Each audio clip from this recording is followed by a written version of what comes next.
Yes, there are some people online who want to recognize you. About 10 people. Mildred Irungu. We have got Archie German. Aha, there you are. Thank you very much for joining. Let's appreciate our colleagues joining us online. And we really appreciate you. Stay on with us, and we are going to get to engage for the day together. It's now our time to have the official opening and to offer the welcome remarks and opening remarks for the East Africa Regional Horticulture Workshop 2022 is none other than Professor Margaret. And the history is long, but I just want to appreciate Sister Margaret. I have had the privilege of knowing her for some time. Margaret Hutchinson is a full professor of horticulture, and she serves at the University of Nairobi. She's the Associate Vice Chancellor, Research, Innovation, and Enterprise at the University of Nairobi. She is the immediate former acting Deputy Vice Chancellor, Finance, Planning, and Development at the University of Nairobi. She also holds several administrative positions at the university and teaches and conducts research and outreach programs in horticulture and agriculture related and gender courses. Professor Hutchinson is a full professor, as mentioned. She holds a PhD from the University of Guelph in Canada, an MSc and BSc from the University of Nairobi. She has more than 40 years of experience in agriculture research, extension,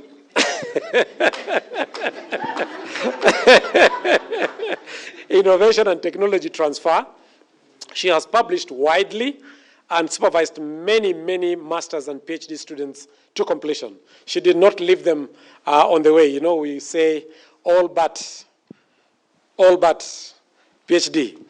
Nationally and internationally, Professor Hutchinson consults with many organizations ranging from agriculture and food and nutrition security, gender mainstreaming in agriculture, leadership, governance, and transformation. She's a member of several professional bodies such as the International Society of Horticultural Science, Africa Crop Science Society, Horticultural Association of Kenya, Kenya Professional Association of Women in Agriculture and Environment, and the Agricultural Society of Kenya and Institute of Directors. She is highly motivated, as you will see.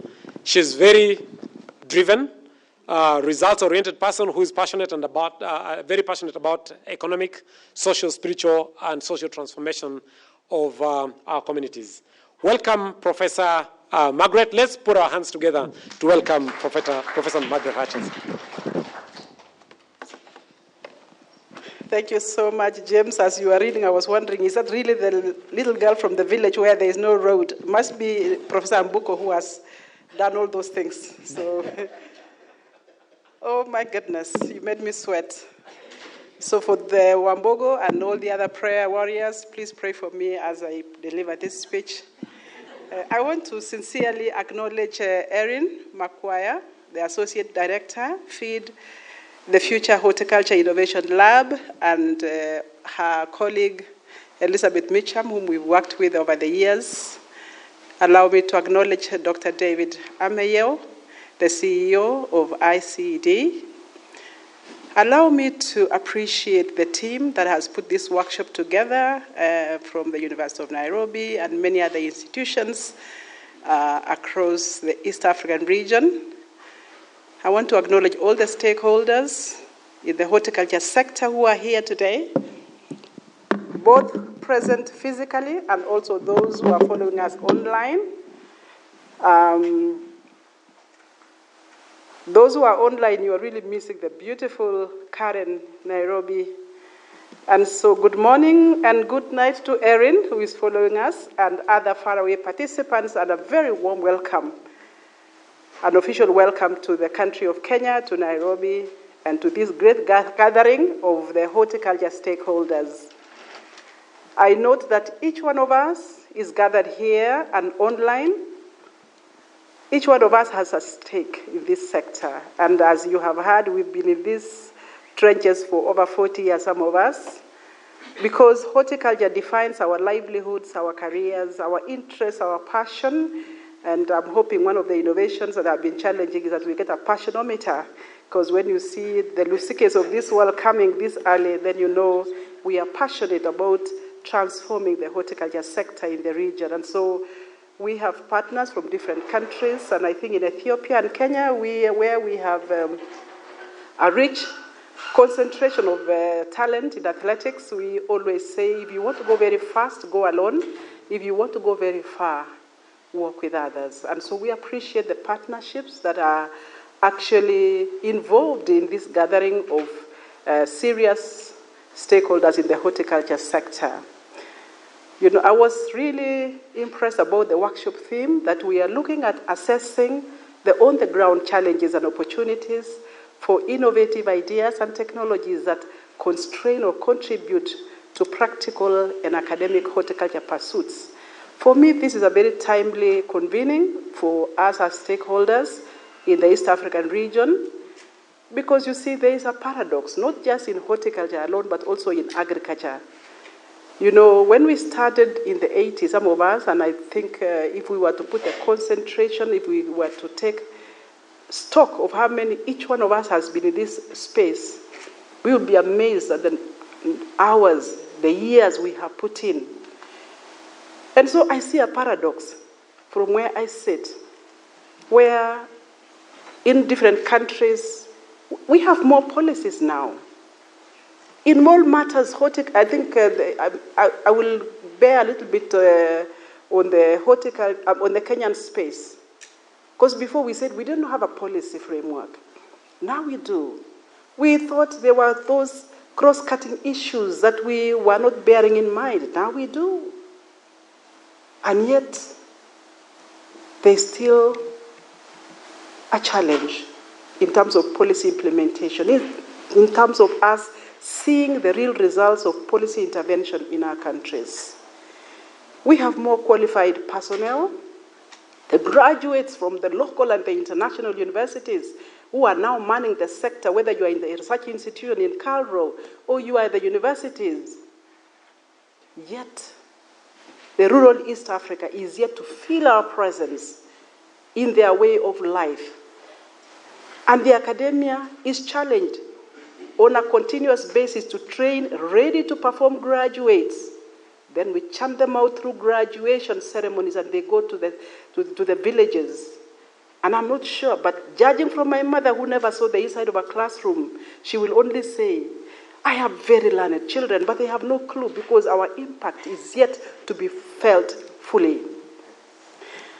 In the recent past, I think we've seen great participation of stakeholders, great partnerships. We talk about the triple helix. We talk about even 4 helixes: academia, research, government, private sector. Communities are yet to be fully engaged. So there are still many areas of disconnect. Food and nutrition security, poverty, and other development indicators are still much slower, growing as, we would have wanted to see this better. I don't know whether horticulture is as seriously impacted by the two devils that we've talked about, the feminization of agriculture, the feminization of horticulture, and the feminization of poverty in the sub-Saharan African region, where 4 out of 5 poor Kenyans are women. In terms of illiteracy, so you talk about these beautiful technologies, and we have quite a number of them. To what extent have they been taken up? We talk about the youth unemployment. Kenya, I think, has the highest almost explosion of youth unemployment, and yet horticulture is calling out for participation by these young people. The aging population in agriculture and in horticulture is really glaring, and so they watch from afar. A mindset issue, or is it that we do not have the skills as academia to give to the 21st century graduate and industry? We were challenged with the emerging challenges and threats that face horticulture, whether it's climate change. I think somebody has talked about the COVID-19, We talk about the challenge of using pesticides and environmental sustainability, and the ground seems to be shifting constantly. And so as stakeholders, to what extent are we part of the change?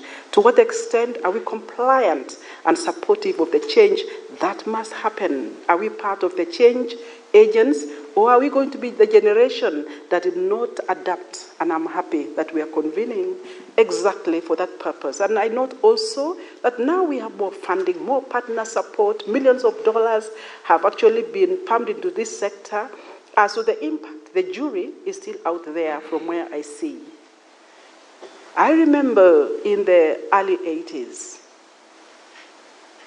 where to export a commodity from Kenya, we used to go to the airport and wait for airspace, cargo space from South Africa. It was difficult. And those who had the muscle could only export their products. The rest perished at the airport. Now we have enhanced infrastructure. We have better communication between countries. I even have the WOPA thing. I think we can talk to Erin in the dead of the night. I mean, we have come from very far. So much is going on. And here we come as stakeholders to say, what has worked very well?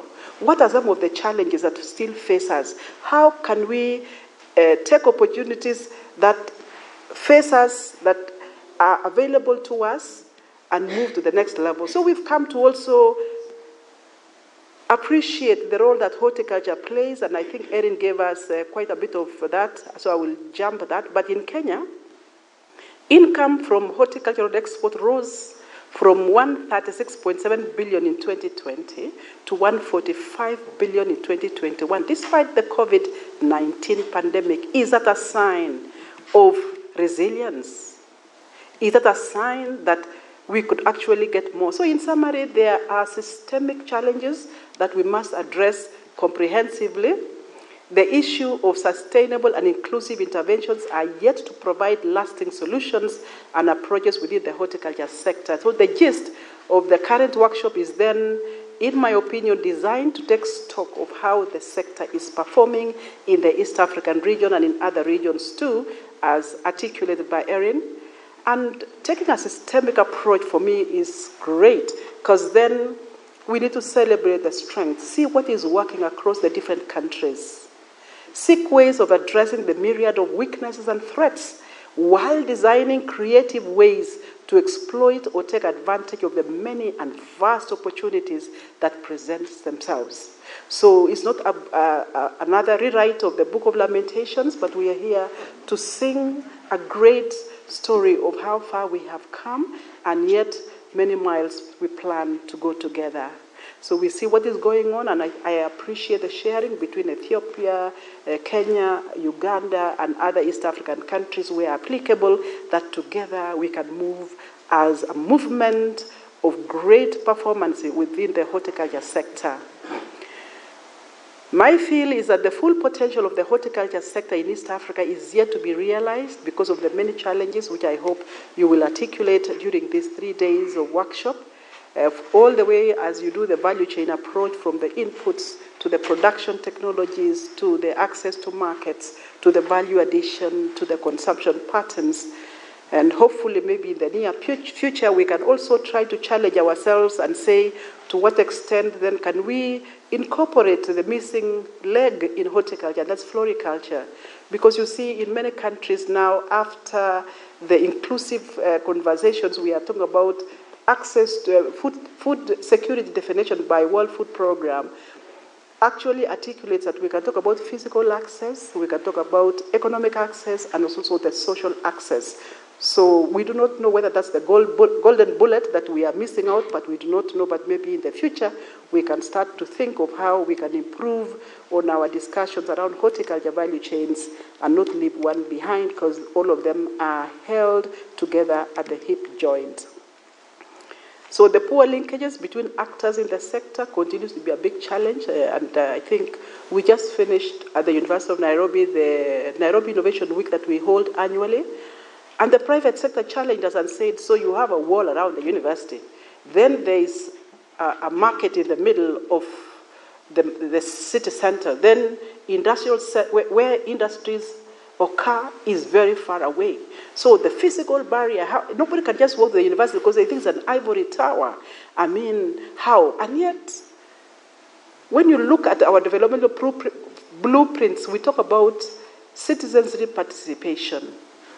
And so if the Vision 2030, if the African Agenda 2063, if the Sustainable Development Goals have taken cognizance of the needs and the aspirations of the local communities, to what extent can we remove both the physical and also the theoretical barriers that keep us away from the private sector and industry, integrate that into our curriculum as university, move away from, demystify the ivory tower mentality. Like I said, if some of us were to speak the language that we speak in this workshop, the villagers would wonder, what are they talking? Quite they talk in a different language, and now they want to come and perform. So I'm happy that we are actually looking at what is happening on the ground. We have a saying in Kenya that things might be like this, but on the ground, things are different. So for the horticulture sector to remain competitive, efficient, and to adapt to ever-changing consumer demands, it must be driven by up-to-date knowledge, science, and innovation, because even the policy framework has to be driven by evidence. The days of saying horticulture is very important, we have to provide data. It has challenges, we might provide data. And so for us, let us have a knowledge-driven economy in the subsector so that then going forward, we have concrete evidence that what we are speaking makes economic sense for our countries, makes social sense to our communities, and overall indicators for development will actually be realized in our generation. So let's try to bridge those gaps. Let us work hand in hand. Let us generate knowledge together, co-create that better East Africa, that better global community. Because if well harnessed, I'm very convinced that the horticulture sector has immense potential, which were articulated from employment creation to income generation to foreign currency earnings. And the story continues, employment creation, and ensuring that then we grow holistically in a systemic manner. So the big challenge in the room is as we look at the next generation, look at the global opportunities, to what extent are we involving our youth? And I'm happy that at least a few of them are sold to the war cry, that none should be left behind, but we must make it attractive, make it techy. And so at the end of these 3-day deliberations in the plenary discussions, breakaway sessions, experience sharing and exhibitions, and I'm praying that I can come back to really benefit from this amazing gathering, that I'm certain that you will provide a clear roadmap towards a sustainable, inclusive, and competitive horticulture sector that all stakeholders can find a space. I want to thank you all for attending this workshop and to wish you fruitful deliberations in the next 3 days. I look forward to receiving the report on the deliberations and the roadmap towards a more sustainable, more inclusive, more vibrant horticulture sector that will serve the region and the global community. And with those not very few remarks, it's now my pleasure to declare the Regional Horticulture Consultative Workshop for East Africa officially open. God bless you.